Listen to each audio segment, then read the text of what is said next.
Жамбыл облысы Мойынқұм ауданы Мұнарал орта мектебінің 2-ші санатты қазақ тілі мен әдебиеттері мұғалімі Жахметова Әсел Сүйінов. Мен бүгін сіздерге 6-ші А сыныбында Абай Құнанбаевтың «Ғылым таппай мақтанба» өлеңі бойынша сабағымды ұсынып отырмын.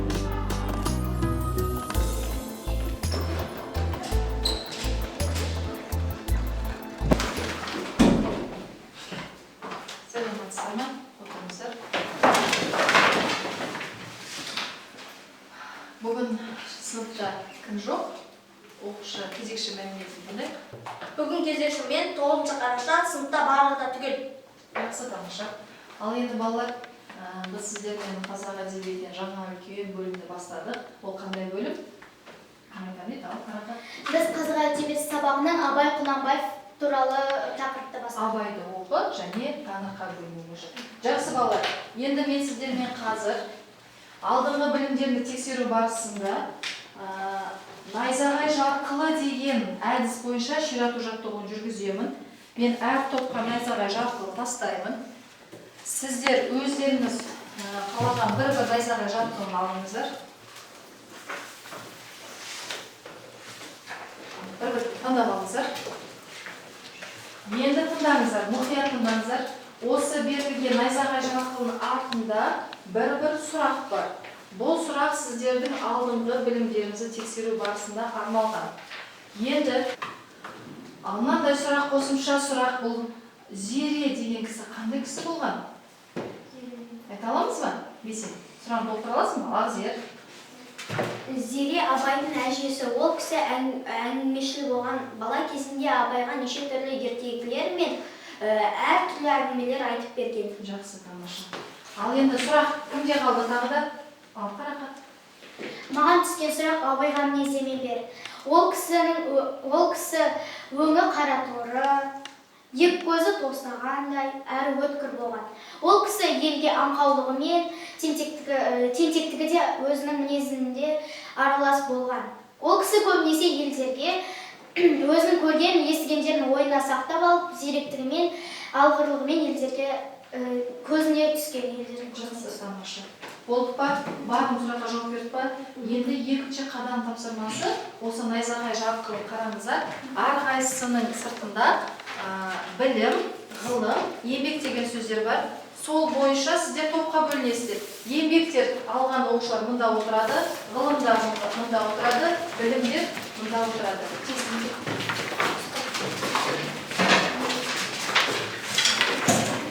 Жақсы, топқа бөліндік. Енді байқаған шығарсыздар, әрқайсыларыңыздың алдарыңызда белгішесі тұр, яғни еңбек, ғылым, білім деген сияқты. Ал енді балалар, осы үш атау бүгінгі сабақпен бізбен өте тығыз байланыста.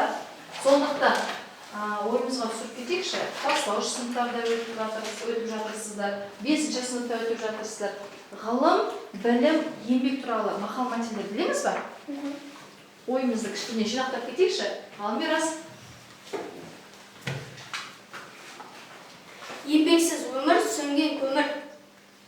Ғылымға жақын болсаң, қолың жетер, залымға жақын болсаң, басың кетер. Жақсы, тамаша. Және киіміне қарап қарсы алады, біліміне қарап шығарып салады. Жақсы, тамаша. Қарақат.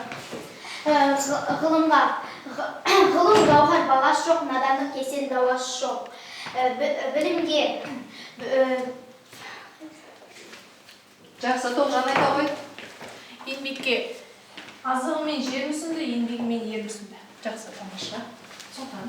еңбексіз өмір жоқ, ауылсыз жерің жоқ. Жақсы, тамаша. Кім айтады еді? Жаныр, айта ғой.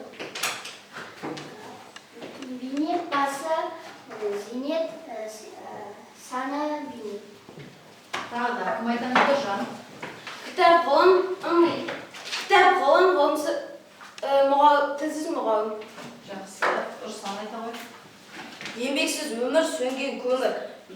Ғылым халық үшін көзін береді, батыр халық үшін өзін береді. Қалазер. Қына тасқа бітеді, білім басқа етеді. Жақсы. Ал Әлішер айта ғой. Білімдімен дүние жарық, білімсіздің күні бар. Білімсіздің күні қар. Жақсы балалар. Енді біз сіздермен барлықтарыңыз бұл мақал мәтелдерін байқаған шығарсыздар, иә?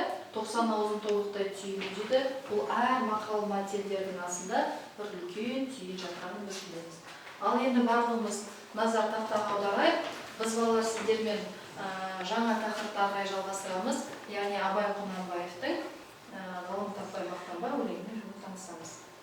Сабақты тапсырманы бастамас бұрын мен сіздерге бүгінгі жалпы сабағымыздың мақсатын хабарлап кетейін.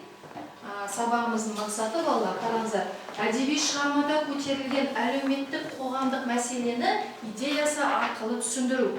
Яғни поэзиялық шығармалардағы автор бейнесін анықтау. Яғни осы кісінің ғылым таппай мақтанба өлеңін оқи отырып, біз осы жерде автор, яғни Абай атамыз не айтқысы келді? Осыны үлкен мәселе ретінде қарастыруымыз керек, ашып түсіндіруіміз керек.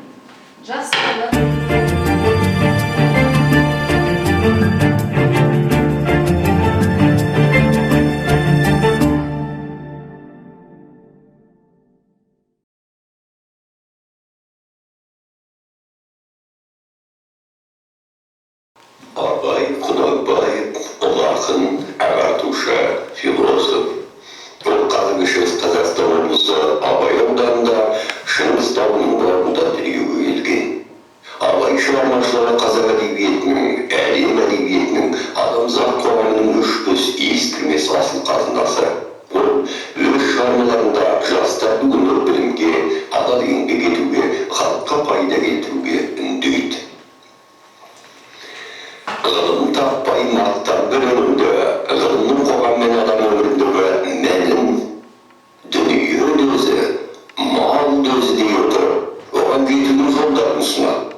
Абай адамның адамшылығын өсіріп, ғылымын арттыруға себеп болатын 5 жақсы нәрсе: талап, еңбек, терең ой, қанағат, рақым деп атап көрсетеді. Ал адамның ғылымын арттырмай нағыз адам болып қалыптасуына кесел болатын өсек айтудан, өтірік айтудан, мақтаншақтықтан, еріншектіктен, мал дүниесін онысы шашатын ысырапшылықтан сақтандырады. Абай, біреу білмейсең білсең, білгеніңнің бәрі тұл деп, ғылымға жетудегі мақсат алған білімді өзіңе ғана сіңіру емес, сол үйренгеніңді басқаға үйретіп, өзіңе ғылым білімі тең келетін адам санын көбейтіп, білімді, мәдениетті ортаға қалыптастыру керектігі туралы ой тастайды. Жақсы балалар, кішігірім ғана сіздермен көрсетілімді көріп шықтық. Енді осыған, сөйтіп жазыңыздар. Енді осыған қатысты сіздер оқулықтарыңызды ашыңыздар. Абай Құнанбаевтың ғылым таппай мақтанба өлеңі. Қай бет? 71-ші бетті ашамыз. Осы 71-ші бетте ғылым таппай мақтанба өлеңі. Ішімізден қазір мәнерлеп оқып шығайық. Содан кейін мына тақтада жаңа көрсетілген көрсетілім бойынша балалар, сіздер қазір ойлан, бірік, бөліс атты әдісі арқылы не істейсіздер? Постер қорғайсыздар. Ол тапсырманың қазір қадамдарымен түсіндіріп кетемін. Бірінші іштей қарап шығыңыздар. Мен дауыстап мәнерлеп оқимын деген оқушы бар ма араларыңызда? Кім оқиды? Келе отырыңыз.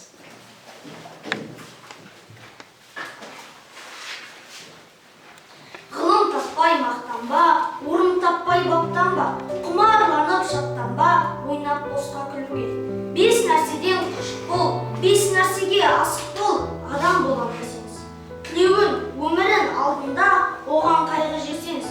Өсек, өтірік, мақтаншақ, еріншек, бекер мал шашпақ, 5 дұшпанын білсеңіз. Талап, еңбек, терең ой, қанағат, рақым ойлап қой, 5 асыл іс көрсеңіз. Жамандықты көрсең, нәфрәтлі, суды көңіл тыйсаңыз. Жақсылықты көрсең, ғибратлы, оны ойға жисаңыз. Ғалым болмай немене, балалықты қисаңыз. Болмасаң да ұқсап бақ, бір ғалымды көрсеңіз. Ондай болма қайда деп, айтпа ғылым сүйсеңіз. Сізге ғылым кім берер, жанбай жатып сөнсеңіз. Дүниеде өзі, малда өзі, ғылымға көңіл берсеңіз. Білгендердің сөзіне махаббатпен ерсеңіз. Өзің үшін үйренсең, жамандықтан жиренсең, ашыларсың жылма-жыл. біреу үшін үйренсең, біреу білмес сен білсең, білгеніңнің бәрі тұл, сөзіне қарай кісін ал, кісіге қарап сөз алма, шын сөз қайсысы біле алмай, әр нәрседен құр қалма. Мұны жазған білген қол, ғұлам ахи дауани, солай етті ол шын жол. Сөзін оқы және ойла, тез үйреніп, тез жойма, жас уақытта көңіл бөл. Жақсы, тамаша, рахмет. Мирасқа үлкен рахмет. Ал енді балалар, беріміз тақтаға назар аударайық, барлығымыз. Жаңа қарап отырсыздар, осы өлеңді Мирас оқып шыққанда мынандай өлең сөздер кездесті, иә? Гибратлі дейді. Бұл арабша айтылған сөз, яғни ол үлгілі, өнегелі деген сөз мағынаны білдіреді. Нафлатлі дейді, ол арабша айтылған сөз, яғни жиіркенішті дейді. Баттанба деген жайланба, жайбарақаттанба, яғни мақтанба деген масаттанба, кеуде көтерме деген ұғым. Шаттанба, болмашыға, қуанба деген ұғымды білдірсе, құмарлану, қараңыздар. Әуестену, құштар болу мағынаны білдіріп тұр. Өсек, біреудің сыртынан даттап, ғайбаттап айтылған жалған сөз айтады екен. Ал дұшпан, қас, жау, залал келтіруші адамдар айтады. Ал талап, ынта, ықылас, яғни ұмтылушылық. Ал қанағат, тойымдық, барға ризалық, яғни нысап. Ал рақым дегеніміз адамгершілік, қайырым, мейірім, шапағат деген ұғымдар білдіреді. Бұл сіздерге бірінші таныс болған сөз болған шығар, ал енді сіздерге тапсырма. Тапсырмада көрсетілген көрсетілім бойынша, Мирастың мәнерлеп оқыған тыңдалымы бойынша сіздер 3 топта, яғни жұмыс атқарасыздар. Бірінші топ, яғни еңбек тобы, сіздер адамға жақсы қасиет пен жаман қасиетті айырып көрсету. Ойлайсыздар. Екінші топ, сіздер ғылымның адамға қаншалықты пайдасы бар. Осы тапсырма бойынша жұмыс атқарасыздар. Ал сіздер жаңа мәтінде Мирас айтып кеткендей 5 асыл іспенен 5 тұшпандатып көрсетесіздер. Ал тапсырма орындалды.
яғни ғылым бірінші бітірді постерлар.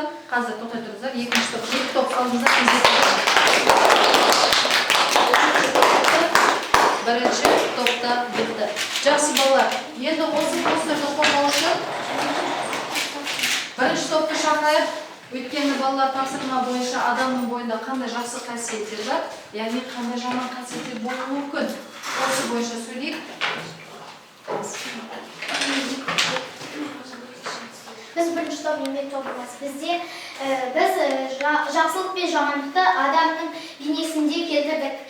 Жақсы қасиеттерді адамның ішкі жан дүниесіне тізіп жазып, ал жаман қасиеттерді сыртына жаздық. Себебі адам жақсы қасиеттерді бойына сіңіру керек, ал жаман қасиеттер одан алшақ жүру керек. Жаман қасиеттер сіңірмеу керек. Біз жақсы қасиеттерге ақылдылықты, сыпайылықты, мейірімділікті, адамгершілікті, инабаттылықты, патриот, отанына деген патриот болу керек. Шапағатты, ақылгөй, парасатты, еңбекшіл, көмекшіл, қамқоршыл, қанағатшыл, сымбатты, талапты, рақымды, әділетті, адамгершілігі мол, адал адам. Жақсы, қоя тұрыңыз қарақат. Мына топ тынышталайық, сіздер болдыңыздар. Тыңдайық. Ал біз енді жаман қасиеттерге ақылсыз, қанағатсыз, жалқау, мейірімсіз, сымбатсыз, шапағатсыз, рақымсыз, ұрлықшы, инабатсыз, әділетсіз, өсекшіл, адамгершілігі жоқ, сатқын адам. Бұл қандай қасиеттер? Бұл жаман қасиеттер. Бұл адамның бойынан табылатын жаман қасиеттері. Ал біздің бойымызда қандай қасиет басым болу керек? Жақсы қасиеттер. Жақсы қасиеттер басым болу керек. Жақсы. Шапалақпен қошемет. Бұныңызға айтатындар шығыңыздар ма? Мен осы постерді қорытындылайын деп.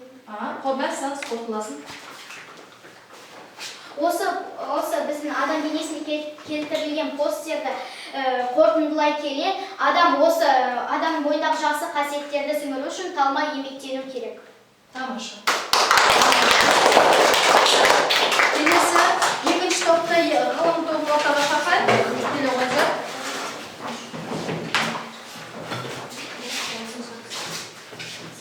Бізге берілген тақырып ол ғылымның адамға пайдасы. Ғылымның адамға пайдасының бірі ол өзін-өзін жетілдіреді адам. Егер ғылымға адам пайдасы ол өзін-өзін жетілдіреді, және де адам дұрыс мақсат қоя білу керек. Және де сол мақсатқа жету керек. Ғылымның тағы да бір адамға пайдасы ол білімді өзгемен бөлісу, және де соған қанағаттану керек адам. Болашақта елге қызмет ету, оқуға деген құмарлық болады ғылымның адамға пайдасы. Бір заттың түбіне жетпей мақтанбау керек, ойында айқын ашу керек. Қорытындылай келе, ғылым болашақтың көзі дедік. Ғылым болашақтың көзі. Ал енді мына жерде мен бір сұрақ қойғым деп тұр. Мына жерде сіз күннің суретін салыпсыз ғылым деп, содан кітаптың бетін ашып салыпсыз. Бұл не үйлесімділік, неге постерді осы бейнеде салдыңыздар? Қалай сөйлейсіздер? Күн мен кітап ма? Күн ол күннің нұры, ол кітапқа келеді. Ал кітаптың ішінде жақсы сөздер жазылған. Жақсы.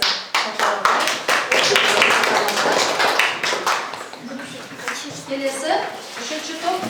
Келе қойыңыздар. Біз 5 асыл іс пен 5 дұшпанды теріп жаздық. Бізге 5 асыл іске талап, еңбек, терең ой, қанағат және рақым жатады. Ал 5 дұшпанымызға өсек, өтірік, мақтаншақ, ысырапшылдық, еріншек жатады. Біз осы 5 асыл істі сары қолға теріп жаздық, ал 5 дұшпанды қара қолға теріп жаздық. Абай атамыздың бізге айтқысы келгені 5 асыл істі бойымызға сіңіріп, 5 дұшпаннан біз аулақ болатынымыз дұрыс. Сұрақ. Неге сары қол мен қара қол тұр? Неге сол үйлесімде салдыңыздар? Себебі қара қол ол зұлым адамды айтсақ, ал сары қолда жұмсақ, мейірімді, талапты, еңбекшіл адамды айтты. Жақсы, тамаша. Шақырып қойып. Жақсы, тамаша. Енді бірінші топтың жұмысын ғылым тобы 2 жұлдыз 1 тілекпен бағалап кетіңдер. Маған бұлардың постерлері ұнады. жақсы келтіріпті. Барлықтарыңыз бері қараңыздаршы. Маған қараңыздар. Қазір сіздерде саралау жұмысы жүреді. Саралау жұмысы бұл 4 қадам кестесі бойынша жүреді бұл әдіс. 4 қадам кестесі бойынша жүреді. Бұл саралау қарқын түрінде жүреді. Қазір әрқайсыларыңызға белгілі бір уақыт беріледі. Сол уақытта бірінші қадам бойынша, екінші қадам бойынша, үшінші қадам бойынша, төртінші қадам бойынша жазасыздар. Мен уақытты тоқтатқан кезде әр оқушы қай қадамда қалады, соны бағалаймыз. Бұл жерде оны кітаптан да көруге болады. Мен сіздерді қазір аралап жүріп, не істеймін? Қай қадамда орындап жатқандарыңызды анықтауға. Содан арасынан әрқайсыңыздан сұраймын. Бұл тапсырма 4 қадам тапсырмасын орындау барысында балалар белгілі бір дескрипторлар беріледі. Сол дескрипторлар бойынша сол тапсырманы орындайсыздар. Сол дескриптордың көлемінде сіздердің жұмыстарыңыз бағаланады. Қараңыз, тақтаға назар аударайық балалар. 4 қадам кестесі әдісі бойынша ғылым таппай мақтанбай әдісі 4 қадам бойынша сіздер қазір жіктеп жазасыздар. Бұл жерде бірінші қадамда былай дейді: өлеңде көтерілген мәселелерді анықтаңыздар. Екінші қадамда қазіргі өмірде бұл мәселелер өзекті ме? Неліктен? Үшінші қадам ақынның 5 асыл іс пен 5 дұшпан туралы сөз қозғау себебі. Яғни төртінші қадам Абайдың ғылым таппай мақтанба өлеңіндегі жастар бойынан көргісі келген құндылықтарды айтады. Қандай құндылықтарды балалардың бойынан көргісі келді? Бұл тапсырма түсінікті ме? Енді осы тапсырма мынандай дескрипторлардан тұрады. Қараймыз. Сол 4 қадамды орындау үшін мен осы 4 дескриптор бойынша бағалаймын. Өлеңде көтерілген мәселелерді анықтайсыздар. Екінші, қазіргі өмірмен байланыстырасыздар және дәлел келтіресіздер. Ары қарай осы шығарма арқылы автордың бейнесін ашасыздар. Абайдың жастар бойынан көргісі келген қандай құндылықтар, соны атап-атап көрсетесіздер. Мынау сіздерді орындауға дескриптор осы бойынша бағаланасыздар. Ал тапсырма қадамын мен сіздерге ашып қояйын қайтадан. Ал енді бастады, сәттілік.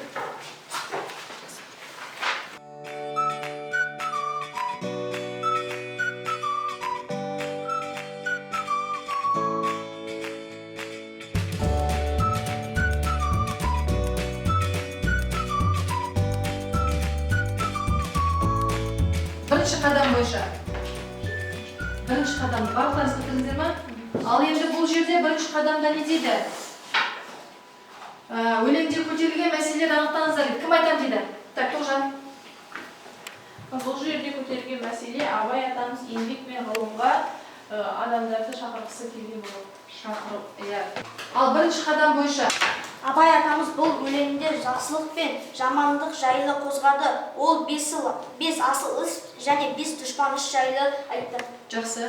Ал мәселені анықтады. Ары қарай қарақат. 5 асыл іске жақын болу керектігі екенін, 5 дұшпанға жақын болмау керектігі туралы айтылған, еңбекшіл, қанағатшыл, рақымшыл болу керек екені туралы айтқан. Жақсы, Сұлтан. Бірінші қадамда өлеңде көтерілген мәселе жаман қасиеттер мен жақсы қасиеттер болып табылады. Және осы қасиеттерді бір-бірінен ажырата алу, оларды дұрыс пайдалана білу. Жақсы, Азер. Өлеңде көтерілген мәселе ақын адам бойынан көргісі келген жақсы және жаман мінездерді, олардың қандай болатынын айтқысы келді. Жақсы, Алишер. Бірінші қадамда Абай атамыз өлеңде әр адам көрсе қызарлы болмай, керісінше өмірге талпына бермеу керек, денедегі жамандықтан жиреніп жүруі тиіс екенін айтқысы келді. Жақсы. Бұл тапсырманы бірінші қадам түйініміз орындап шықтық, иә? Ал енді екінші қадамға кім жетті? Екінші қадамға. Жақсы, екінші қадам бойынша кім оқиды? Кім оқиды? Жанна оқи қой. Абай өзінің әкесіне қарсы келіп, мен балаларға болашаққа бағдар беремін. Қараңыз. Екінші қадамның дескрипторы былай дейді. Қазіргі өмірмен байланыстырады, дәлел келтіресіз. Екінші қадам olur. Az ver. Siz қараңыз бер сабақ болса. Қазіргі таңда осы мәселелер өте өзекті. Осы қазіргі таңдағы балалар көп оқыса болашақтары ашық болады. Болашақтары жарқын болуы мүмкін дейді. Мен рас айта ғой. Қазіргі өмірде бұл мәселелер өте өзекті. Себебі қазіргі таңда рухани жаңғыру деген бағдарламалар шыға бастады. Жақсы, тамаша, айта ғой. Қазіргі кезде бұл мәселе өте өзекті. Өйткені қазіргі кезде жаман мен жақсыны айыра білу қажет. Жақсы, тамаша. Сұлтан айта ғой. Қазіргі таңда бұл мәселелер өзекті. Себебі өмірде кейбір адамдар ерініп ұрлап алады. Мұндай болуға болмайды. Біреудің маңдай терімен табылған еңбекті ұрлау. Болмайды, жақсы. Екінші қадамда қазіргі балалар алдына мақсат қою керек. Ал енді сіз мынаяқта негізгі өмірмен байланыстыру керексіз, иә? Қандай да бір қол арманға жету үшін не дейді? Еңбек, білімнің арқасында, иә? Соны пайдалана отырып, өмірге не дейді? Мақсат қоя білу керек дейді. Сіз кішкене ойыңызды толықтыру керек еді. Тағы да Алишер айтады. Бұл мәселелер қазіргі өмірде өзекті. Қазіргі заманда аман қасиеттерге көп беріліп, таныс емес адамдарға көп сене кетеді. Тамақтанша еріншекті жетерлік көп адамдар өмірге талпынбай ерініп бүкіл қалапты арады. Сол үшін еріншек болмай, тынбай еңбек істеу керек. Еріншектіктен аулақ болу керек дейді. Жақсы. Ал Зухра, сіз жаздыңыз ба? Екінші қадам үлгермепті. Так, оқи ғой. Мен қазіргі заманда бұл мәселелер өзекті. Әр оқушы асыл іс пен дұшпанды айыра білгені дұрыс. Қазақстанда барлық бала осы 5 асыл іс пен 5 дұшпан істі айыра білсе, ол онда Қазақстанға үлкен жетістік болады. Жетістік болады. Нұржан. Адам жақсы жолмен жүрсе деген жамандық пен дұшпанды айыра білсін деп жазылған. Ал енді Нұржан, сізді бағалайды. Сіздің айтқаныңыз мына дескрипторға сәйкес келмейді. Қазіргі өмірмен байланыстыр дейді, дәлел келтір дейді. Сіз дәлел келтіре алмадыңыз, қазіргі өмірмен байланыстыра алмадыңыз екінші қадамды. Жақсы. Тағы да енді арғадай үшінші қадам бойынша өткен бала бар ма? Үшінші қадамға жеткен бізде 1, 2, 3, 4, 5, 6 бала екен. Бұл үшінші қадамда былай дейді. Ақынның 5 асыл іс пен 5 дұшпан туралы сөз қозғау себебі неде? Ал кім айтам дейді? Жаңа 6 оқушы қол көтерді. Берас, баста. Қараңыз, Берас. Сіздің айтайын деп тұрғаныңыз мына үшінші дескрипторға сай болу керек. Осы шығарма арқылы автордың бейнесін ашу керексіз. Автор не айтқысы келді? Бұл жерде автор 5 асыл істі бойымызға сіңіріп, 5 жаман істі жалапауға бағыт берді. Тағы да. Автор 5 дұшпан іс пен 5 асыл істі екеуі қатар жүретінін айтқысы келді.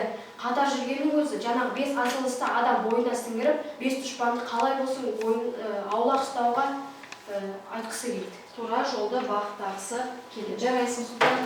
Жауабын толық ал, Тоғжан. Өйткені 5 асыл іс пен дұшпанды қазіргі кезде айыра білу керек. Қазіргі кезде адам бойында асыл іс пен дұшпан қатар жүреді. Ал енді осымен автор не айтқысы келді? Автордың айтқысы келгені адам бойында асыл іс пен дұшпанда бірге жүреді. Тағы да Тоғжанның сұрағы сәл мына дескрипторға бойынша жете алмай тұрсын дескрипторға. Ал Сұлтан, Мәликім, Алишер. 5 асыл іс деген өйткені адам зор жетістікке жетем десе пайдалы, өнегелі іс десе сол жақсылық өзіне қайта келеді. 5 дұшпан ол деген өмірдегі жаман іс қасиеттер болды. Жақсы. Енді қараңыздаршы, Алишер, сен де Тоғжандай жауапқа нағыз аша алмай тұрсын автордың бейнесі. Бұл жерде автор сіздерге 5 дұшпан 5 асыл істі айтып атап көрсетіп тұр, иә? Ғылым таппай мақтан бөлінген. Енді осы 5 асыл іс пен 5 дұшпанды айтып отырған автор қандай болуы мүмкін? сол арқылы біз не істей алады екенбіз? Шығармадағы автордың бейнесін анықтай аламыз. Сонда Абай Құнанбаевтың бойында осы екі нәрсені бізге ашып көрсетіп айтып тұр. Бірақ сол кісінің бойында қандай қасиет бар деп ойлайсыздар сонда? Жақсы ұлық бар деп ойлаймын. Әрдайым Мен бес жаман қасиет пен бес жақсы қасиетті айыра білу керек. қалай да Абай атамыз бізге бес асыл іс пен бес жаңағы дұшпанды айыра білу керек. Және кез келген адамның бойында бір жаман қасиет болады. Демек Абай атамыздың да бір жаман қасиеті болғаны, мысалы тез ашушаңдық дегендей. Одан кейін ол кісі өте қатал келген. Жақсы, тамаша. Ары қарай 4-ші қадамға жеткен оқушы бар ма? 4-ші қадамға жетті. 1 оқушы Сұлтан, 2-ші оқушы, 3-ші оқушы, 4 оқушы. Болды ғой, иә? Қарақатсыз жеткен жоқсыздар? Кім айтам дейді? Алишер баса. Жастар, Алишер тыңдаңыз. Мен жаңа дескрипторды сіздерге ашып қойдым. Айттым, 4-ші қадамда сіздерде мынандай тапсырма болған еді. Абайдың ғылым таппай мақтанба өлеңіндегі жастар бойынан көргісі келген құндылықтарды ата.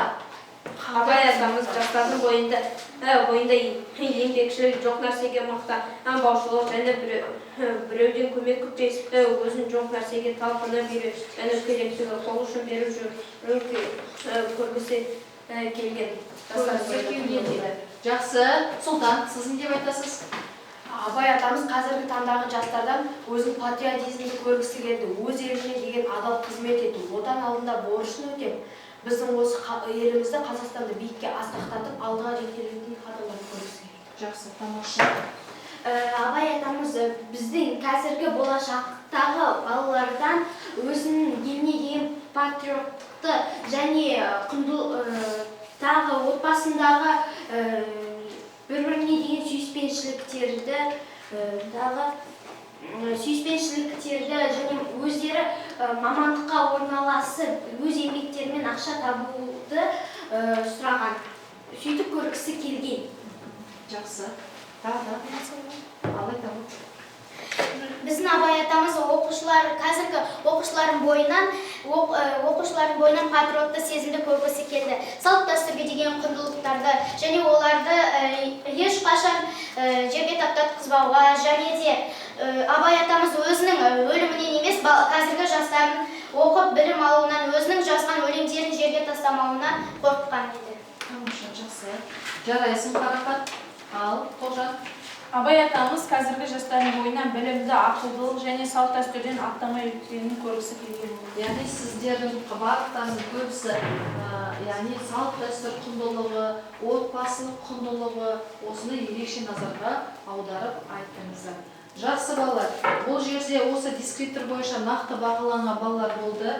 Ол мақсатқа Сұлтан өте тамаша 4 қадам бойынша дескрипторға лайықты жұмыс жасады.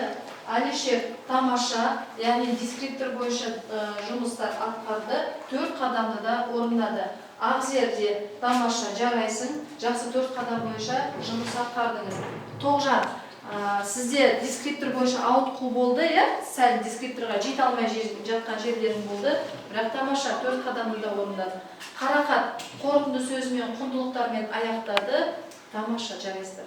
Қалған балаларда 1-2 қадамға жетсеңіздерде осы дескриптордың мағынасын аша алмаған оқушыларда болды. Ал енді балалар, мен сіздерге бүгінгі жалпы өткен тақырыптарды қорытындылай келе тақтаға назар аударайық, осы жерде қараңыздар, тазалыққа байланысты, тазалық туралы кері байланыс алғым келіп тұр. Бұл кері байланыста не дейді? Сіздердің бүгінгі сабақтан алған білімдеріңізді, тақырып бойынша алған керекті ақпараттарды мына чемоданның үстіне саласыздар, жазасыздар, қандай ақпараттар алдыңыздар. Енді бүгінгі сабақ бойынша сабақтан керек емес болған артық дүниені қоқысқа тастайсыздар. Бүгінге дейінгі сізден ойларыңызда қандай ой болып еді? Ол болашақта сіздерге керек па? Абайдың ғылым таппай мақтанбай өлеңін оқи отырып, сол қасиет бізге лайық па, лайық емес па? Соны сіздер керек емес қоқысқа тастайсыздар. Ал бүгінгі ақпараттың ішінде әлі оқуым керек, толықтыруым керек дегендеріңіз болса, ертартқышқа салып, оны әрі қарай қалай оқимын, қалай жетілдіремін деушілеріңіз, оны ертартқышқа саласыздар. Жарай ма? Қарамайсыларыңызға кері байланыстар айтамын.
Жақсы балалар, болдық па? Енді маған мен өзімнің кері бүгінгі сабаққа беріп отырған кері байланысымды оқиыншы деген бала бар ма? Шемадан, мен білдім. Мені білгенім жақсы іс пен жаманды айыра білуіміз керек екен. Еттартқыш өңдеуім керек. Мен алдағы уақытта да жаман мен жақсыны айырып, және де біздің артымыздан келе жатқан балаларға осыны айыра білу керек екенін айтуымыз керек. Қоқыс ойым өзгерді. Жаман қасиеттен аулақ болуымыз керек екенін білдім. Кері байланыс чемодан мен білдім. Абай атамыздың қаншама қара сөздері бар екен, туылған жылын өмір баян қанша өлеңі бар екен, жақсы мен жамандықты айыра білу керек екен. Еттартқыш менің өңдеуім керек. Тағы да басқа өлеңдермен танысуға, олардың мән мағынасын біліп түсінуге. Қоқыс өз ойын өзгерді. Жаман қасиеттерден арылу керек. Және де ол үшін бізге еңбектену керек. Жақсы, тамаша. Алыңыз. Чемодан, мен білдім балалар топтасып, ұйымдасуы болу керектігін. Ертартқыш өңдеу керек. Абайдың толық біліп, өлеңдері мен шығармаларын жақсы білуім керек. Қоқыс менің ойым өзгерді. 5 асыл істі сақтап, 5 дұшпанды қоқысқа тастауымыз керек. Жақсы, Сұлтан айтады. Чемодан, мен білдім. Ешқашан рақымсыз еріншек жалқау болмау керегін түсіндім. Еттартқыш өңдеуім керек. Әрі қарай білімімді дамытып, көп нәрсені білуім қажет. Қоқыс ойым өзгерді. Рақымсыздық, еріншектік, мақтаншақтық, өсек, өтірік заттар әрдайым оны аулақ ұстау керек. Аулақ жүрмесе. Жақсы, маған енді нелеріңді жинаңыз, кері байланыстар жинаңыздар.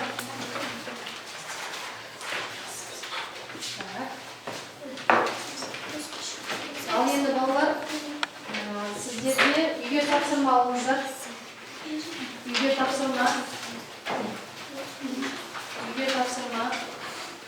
Оқулықта 21-ші бет, ғылым таппай мақтанбай өлеңін жаттап келу. Келесі сабаққа ғылым таппай мақтанбай өлеңін жаттап келеміз. Енді балалар, бүгінгі сабақта өз-өздеріңізге баға беріңіздер, яғни өз-өздеріңізге рефлексия жасайық.